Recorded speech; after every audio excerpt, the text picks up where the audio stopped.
Assalamualaikum warahmatullahi wabarakatuh dan salam sejahtera.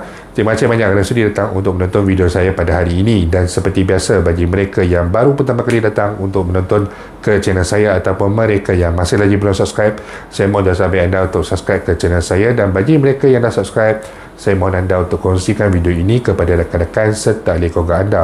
Semoga apa yang saya nak kongsikan sedikit pada hari ini adalah satu perkongsian yang bermanfaat untuk kita semua, insya-Allah. Okey, semalam juga ada satu kenyataan yang telah dikeluarkan oleh Ahli Majlis Kerja Tertinggi UMNO, iaitu Datuk Seri Abdul Rahman Dahlan, yang mengatakan ada kebarangkalian besar bahawa langkah membenarkan pengeluaran KDBSP dilihat sebagai strategi takhir yang boleh digunakan kerajaan bagi membantu rakyat, dan ianya adalah berkaitan dengan jaminan masa depan pencarum. Menurut beliau, jika kerajaan tidak mempunyai cara lain dalam menyelesaikan masalah ekonomi rakyat, pengeluaran KDBSP mungkin menjadi pilihannya, dan kerajaan sudah pasti melihat dan mengetahui kedudukan KDBSP sebelum membuat keputusan sama ada pendekatan itu sesuai ataupun tidak. Okey, ini adalah salah satu petanda yang dikeluarkan oleh pendapat dan juga mungkin petanda yang baik yang telah dikeluarkan oleh rakan sekutu parti politik bagi kerajaan yang memimpin sekarang ini, yang mana mereka telah melihat bahawa kaedah ataupun dengan melaksanakan pengeluaran KDBSP ini mungkin merupakan satu talian hayat yang takhir yang boleh digunakan oleh pihak kerajaan bagi membantu kesemua pencarum. Dan saya ingin merelatekan, mengaitkan sedikit segala isu ini dengan kesemua sekali tuntutan. Dan pada khemah saya rasa pengeluaran KDBSP seperti apa yang telah dinyatakan oleh NGO sebelum ini, mungkin kerajaan mempunyai idea dan juga mekanisme untuk melaksanakan pengeluaran mereka sendiri. Tetapi pada khemah saya, kali ini kerajaan haruslah mempertimbangkan kesemua sekali tuntutan ini.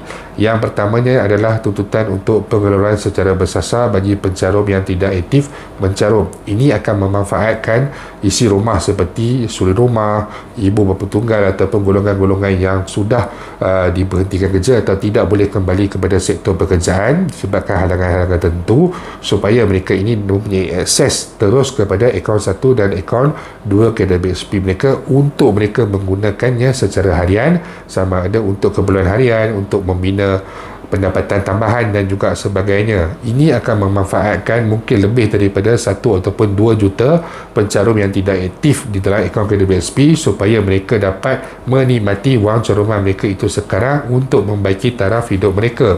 Kemudian ada pula cadangan daripada Pro Rakyat yang mencadangkan RM10,000 hingga RM30,000 one off, dan pada saya ini juga adalah satu cadangan yang baik, yang mana ianya boleh diambil perhatian oleh pihak kerajaan. Tetapi kalau pihak kerajaan merasakan seperti hari itu ada kaji selidik daripada sebuah media tempatan yang mengatakan kalau boleh yang baki kurang RM240,000 dalam akaun 1 dan akaun 2, kita jangan benarkan, kita benarkan mereka yang lebih sahaja. Tetapi manfaat di situ tidak akan dinikmati oleh mereka yang mungkin berkeperluan. Jadi daripada cadangan yang dibawa oleh Pro Rakyat ini mungkin boleh diperhalusi dan dibuka kepada semua pencarum dan diletakkan pada satu kadar-kadar tertentu. Julat RM1,000 sehingga mereka yang mempunyai baki RM10,000 dibenarkan peratusan tertentu. Yang mempunyai baki lebih daripada RM10,000 sehingga RM50,000 dibenarkan julat peratusan tertentu, sampailah sehingga ke akhirnya setidak-tidaknya ianya akan memanfaatkan ke semua pencarum.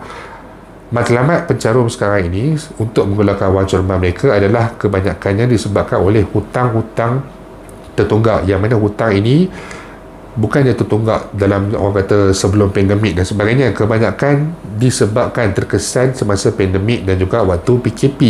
Jadi pada waktu itu apabila mereka tidak ada pendapatan, diberhentikan kerja, mengalami pengurangan pendapatan dan sebagainya, seboleh-bolehnya, dan saya telah melihat berdasarkan pada 4 pengeluaran sebelum ini, even saya sendiri pun 2 pengeluaran saya membayar hutang kecil saya, dan Alhamdulillah hari ini saya telah tidak ada sebarang hutang kecil, hanya tinggal hutang besar sahaja, dan itu dapat orang kata menambah baik kehidupan saya seharian.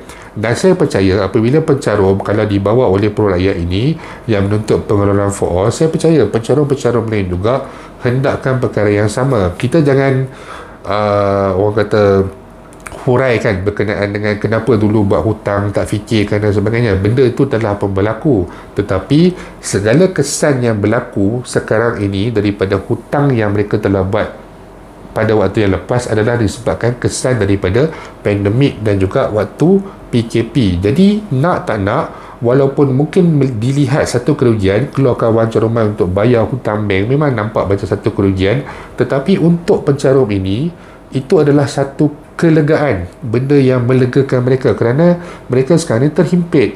Apabila mereka kembali kepada pekerjaan dan sebagainya, ada yang tidak mendapat gaji yang setimpal. Bukan dia nak demand, tetapi disebabkan periuk dia sebelum ni besar. Jadi sekarang ni dia bekerja, periuk dia tu lebih kecil dan dia perlu menampung periuk besar lama dia tu. Jadi ada kewajarannya untuk mereka ini juga mengeluarkan dan membayar hutang. Takkan kita nak minta pihak kerajaan berunding dengan pihak bank untuk hapuskan hutang-hutang pencarum. Sudah tentulah itu tidak akan berlaku. Jadi nak tak nak, walaupun ianya akan memberikan sedikit kesan kepada usia persaraan, tetapi kalau nak dilaksanakan juga pengeluaran, benarkan secara kesemuanya, secara bersasar, secara one off, mengikut pada jenis-jenis kategori pencarum itu, di mana pencarum itu ada. Dia aktif bekerja tapi dia mempunyai jumlah yang sekian-sekian, benarkan pada peratusan yang tertentu.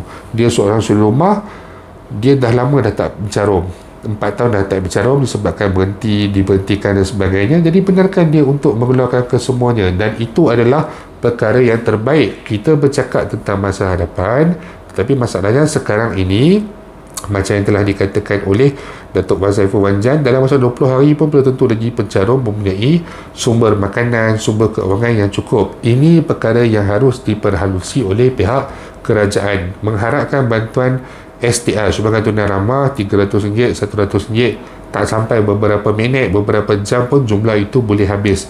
Jadi nak tak nak, cadangan pengeluaran KWSP ini kesemuanya adalah wajar untuk dilaksanakan dalam masa yang sekaligus dan segera.